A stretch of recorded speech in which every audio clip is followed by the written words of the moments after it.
नमस्कार, मी रवी कुमार. जवाब तो आपको देना होगा बोल सरकार या सत्रात 85 आवाजच्या खास एपिसोड मध्ये आपलं स्वागत. कशा आहात आपण? मजेत ना? मजेत राहा, हिट राहा, फिट राहा आणि हो, आरोग्याची काळजी घ्या. चला तर मग विषयाकडे वळूया. 23 ऑगस्टला शरद पवार आणि जयंत पाटील यांच्यात एक महत्त्वपूर्ण बैठक झाली. या दोन्ही राष्ट्रवादीच्या विलीनीकरणावर गंभीरतेनं चर्चा झाल्याची सूत्रांची माहिती. एकीकडे ही बैठक होत असताना तिकडे लगेच महायुतीची समन्वय समितीही हालचालीत आली. विविध मीडिया रिपोर्टनुसार खुद्द मुख्यमंत्री देवेंद्र फडणवीसांनीच या विलीनीकरणासाठी पुढाकार घेतलाय आणि भाजपच्या केंद्रीय नेतृत्वाचाही याला पूर्ण पाठिंबा असल्याची चर्चा.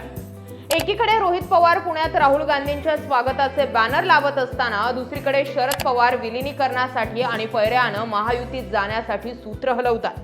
शरद पवारांचा हा नेहमीचा तळ्यात मळ्यात खेळ राज्यातील राजकीय पंडितांनाही अजून समजलेला नाही.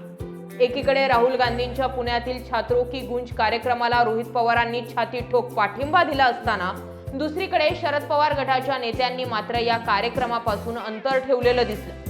नाही म्हणायला ठाकरे गटाच्या नेत्या सुषमा अंधारेंनी या कार्यक्रमात हजेरी लावून महाविकास आघाडीचा धर्म पाळला. पण शरद पवारांचा गट यापासून अलिप्त राहिल्यानं आणि दुसरीकडे विलीनीकरणाची चर्चा सुरू झाल्यानं नेमकं शरद पवारांचा स्टँड अजूनही समजलेला नाही.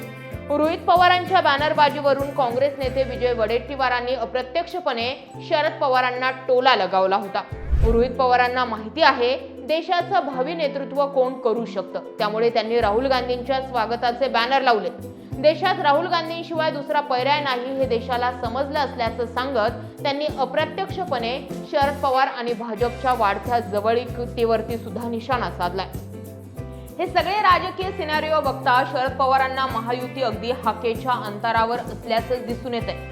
सगळ्यात आधी विषय समजून घ्या 23 ऑगस्टचा.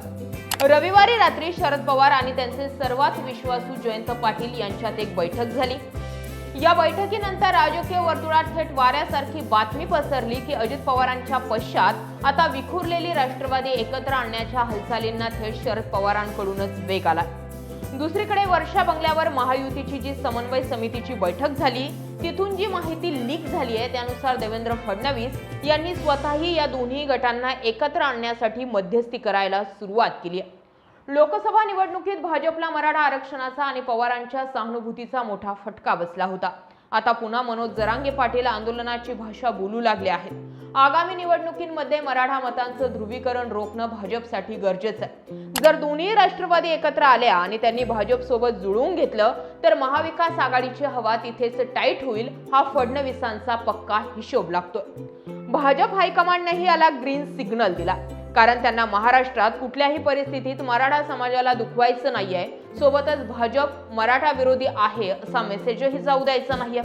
राज्यात एकनाथ शिंदेच्या रूपाने एक मराठा चेहरा आधीच महायुतीत आहे. उद्या जर शरद पवार देखील महायुतीचा भाग बनले तर महायुती मराठा समाजाला जास्त अपील करणारी ठरणार आहे. यातून मनोज जरांगे पाटील यांचा प्रभाव देखील काही प्रमाणावरती कमी करण्याची सोशल इंजिनिअरिंग भाजप करू शकेल.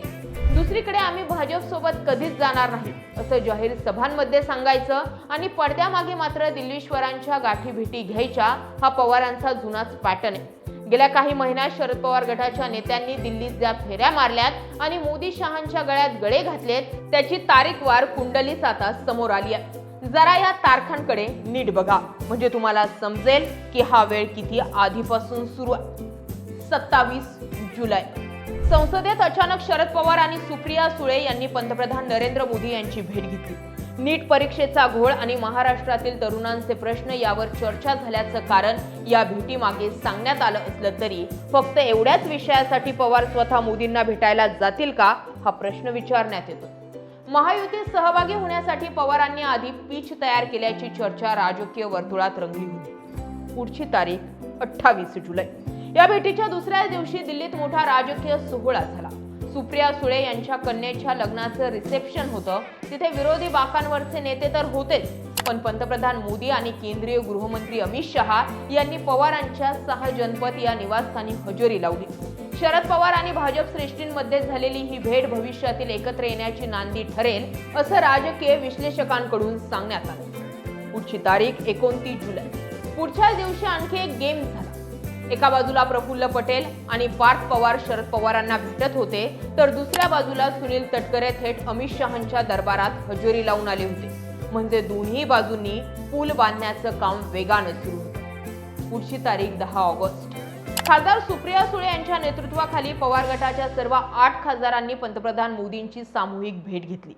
याचे फोटो सोशल मीडियावर येताच वेगवेगळ्या चर्चा रंगू लागल्या. या सगळ्या तारखा आणि बैठका काय दर्शवतात, तर वरवर जरी भाजपवर टीका सुरू असली तरी आतून सेटिंग पूर्ण झाली. आता या संपूर्ण नाटकातला सगळ्यात मजेशीर भाग म्हणजे एकीकडे विलिनीकरणाची चर्चा रंगत आलेली असताना दुसरीकडे पुण्यात काय चाललंय. पुण्यात आमदार रोहित पवार हे स्वतः रस्त्यावर उतरून काँग्रेस नेते राहुल गांधी यांच्या स्वागताचे भव्य दिव्य बॅनर लावतात. महाविकास आघाडी कशी मजबूत आहे, राहुल गांधी हेच देशाचे नेते आहेत असं चित्र रोहित पवार दाखवण्याचा प्रयत्न करतात. हा प्रकार म्हणजे उद्या शरद पवारांनी जरी काही वेगळा निर्णय घेतलाच तर रोहित पवार काँग्रेस सोबत जाऊ शकतात असा इशाराच त्यांनी दिल्याचं म्हटलं जातंय. स्वतः जयंत पाटील सुप्रिया सुळेंच्या माध्यमातून भाजप सोबत चर्चेची दारं खुली ठेवायची आणि पुन्हा दुसरीकडे महाविकास आघाडी सोबत असल्याचं भासवायचं, हा शरद पवारांचा जुना फंडा पुन्हा एकदा समोर आला. पवारांची ही दुहेरी चाल पाहून सामान्य कार्यकर्ता मात्र पुरता गोंधळात पडला. रोहित पवारांना कदाचित या पडद्यामागील गेमची भनक नसावी किंवा हाही पवारांच्याच मोठ्या रणनीतीचा एक भाग असावा अशी शंका घ्यायला भरपूर वाव आहे. या सगळ्या वावड्या आणि चर्चांना आता अधिकृत पूर्णविराम मिळण्याची लवकरच शक्यता आहे. 29 ऑगस्टला शरद पवारांनी याच पार्श्वभूमीवर मुंबईतील यशवंतराव चव्हाण प्रतिष्ठानला पक्षाच्या कोर कमिटीची तातडीची बैठक बोलावली आहे. राजकीय विश्लेषकांच्या मते या बैठकीत विलिनीकरणाच्या प्रस्तावावर आणि भाजप सोबत जाण्याच्या अटी शर्तींवर पक्षाच्या वरिष्ठ नेत्यांशी खलबतं होणार आहेत. जयंत पाटील हे सुरुवातीपासूनच भाजप सोबत जाण्यास अनुकूल असल्याच्या चर्चा आहेत. त्यामुळे या बैठकीत ते काय भूमिका घेतात याकडे सगळ्यांचंच लक्ष लागून राहिलंय. महाराष्ट्राच्या राजकारणात काही होऊ शकतं हे आपण गेल्या 4 ते 5 वर्षात अनुभवलंय. जर दोन्ही राष्ट्रवादी खरोखरच एकत्र आल्या आणि त्यांनी फडणवीसांच्या मध्यस्थीने भाजपशी हातमिळवणी केली तर महाविकास आघाडीला विशेषतः उद्धव ठाकरेंना हा मोठा झटका बसणार आहे. ज्या पवारांच्या भरवशावर ठाकरेंनी मुख्यमंत्रीपद घेतलं त्याच पवारांनी असं मध्येच दगा दिल्यानं हे ठाकरेंसाठी मोठं आव्हान ठरणार आहे. शरद पवारांचं हे तळ्यात मळ्यात शेवटी सत्ताधाऱ्यांच्या फायद्याचं ठरणार की ते पुन्हा एकदा ऐनवेळी पलटी मारून भाजपला चकवा देणार हे पाहणं मात्र रंजक ठरणार आहे. तुम्हाला काय वाटतंय? पवारांनी आता खेळलेली खेळी, पडद्यामागे सुरू असलेल्या घडामोडी, तारखांवर तारखा दिल्लीमध्ये पडतायत, भेटीगाठी होत आहेत, मोदी शहा सुप्रिया सुळेंच्या मुलीच्या रिसेप्शनला येत आहेत आणि या सगळ्या घडामोडींचा केंद्रबिंदू एकच आहे की इथून पुढची प्रत्येक रात्र ही राजकीय असणार आहे, राजकीय वैऱ्याची असणार आहे असं म्हटलं तरी चुकीचं ठरणार नाही.